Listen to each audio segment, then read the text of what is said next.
Yo, watashi no haisetsu. Ou yo, mes salutations, ça marche aussi.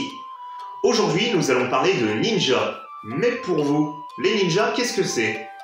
Des combattants tape à l'œil qui gueulent le nom de leurs ennemis et de leurs techniques quand ils se battent? Alors non, ça je suis désolé, mais ça ne marche que dans les mangas et dans les films. You can't be serious. Sauf que là, je vais parler des vrais ninjas qui ont vraiment existé. C'est parti pour une nouvelle vidéo, 5 minutes top chrono, et aujourd'hui nous parlons des ninjas. Ça, ikimasho! Nombreuses sont les personnes connaissant le terme ninja, mais très peu sont celles connaissant sa véritable signification, ainsi que le métier et les fonctions auxquelles il est relié. Les tâches principales des ninjas comprenaient l'espionnage, le vol, l'infiltration et l'assassinat. En gros, dans un RPG, son équivalent serait le voleur ou l'assassin. Ouais, c'est pas très glorieux dit comme ça.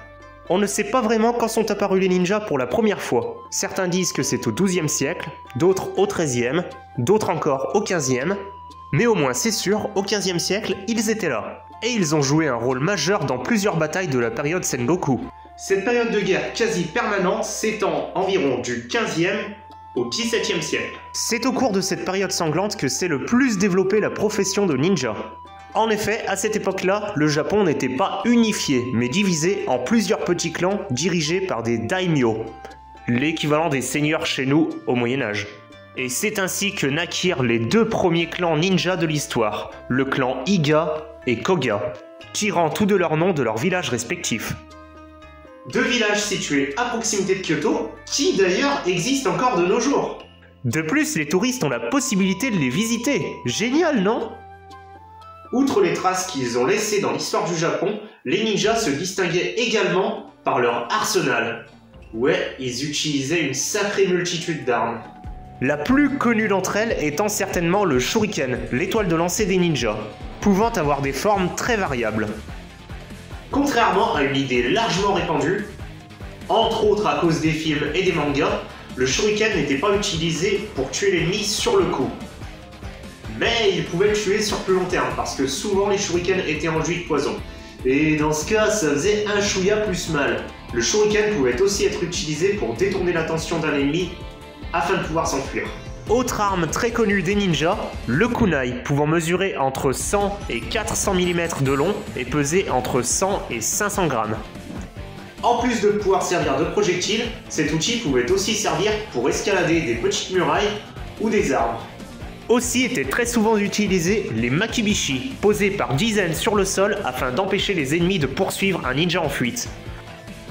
Oui, parce que si pour le samouraï, fuir du champ de bataille n'était pas une option, pour le ninja, fuir une fois la mission accomplie, c'était le b.a.-ba de la base. Et valait mieux pas se faire prendre.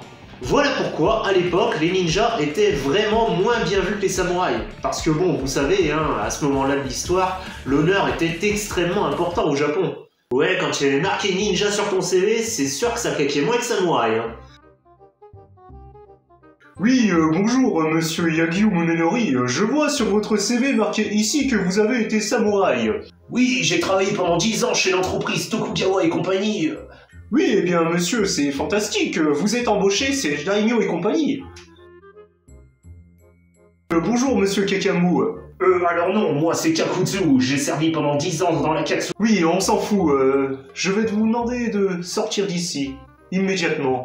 Il y avait aussi le Kusarigama, deux petites faucilles reliées entre elles par une chaîne, pouvant également être appelées Kusamaka. Il y a aussi le Madariki Guzari, qui est à peu près la même chose, mais avec des poids au bout. Et les ninjas utilisaient encore plein d'autres armes, et il serait beaucoup trop long de toutes les présenter en détail. Bon, et sinon, les ninjas, qu'est-ce que ça représente de nos jours? Déjà, il faut savoir qu'à nos jours, il existe encore quelques personnes qui peuvent être appelées ninjas. Il y a par exemple le directeur du musée des ninjas de Iga, Jinichi Kawakami, qui est le dernier homme à avoir suivi une formation de ninja traditionnelle. Aussi, je pense que je ne vous apprendrai rien si je vous dis que les ninjas sont extrêmement présents dans la culture populaire d'aujourd'hui. Que ce soit à travers les films, ou les jeux vidéo, ou encore les mangas, et même les comics, les ninjas sont partout. Et au fil des années, à travers ces divers médias, notre vision de ces mystérieux guerriers que sont les ninjas a été pas mal déformée. Mais selon moi, ce qu'il faut retenir, c'est que les ninjas étaient des soldats au même titre que les samouraïs. Des soldats ayant joué un rôle majeur dans divers conflits ayant ponctué l'histoire du Japon. Mais ceux-ci ont toujours été moins bien reconnus que les samouraïs, car agissant toujours dans l'ombre.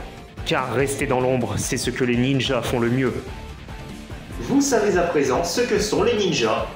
J'espère que cette vidéo vous a plu. Si c'est le cas, n'hésitez pas à mettre un pouce bleu ou à vous abonner à la chaîne si mon contenu en général vous plaît. Quoi qu'il en soit les amis, prenez soin de vous et je vous dis à la prochaine pour de nouvelles vidéos.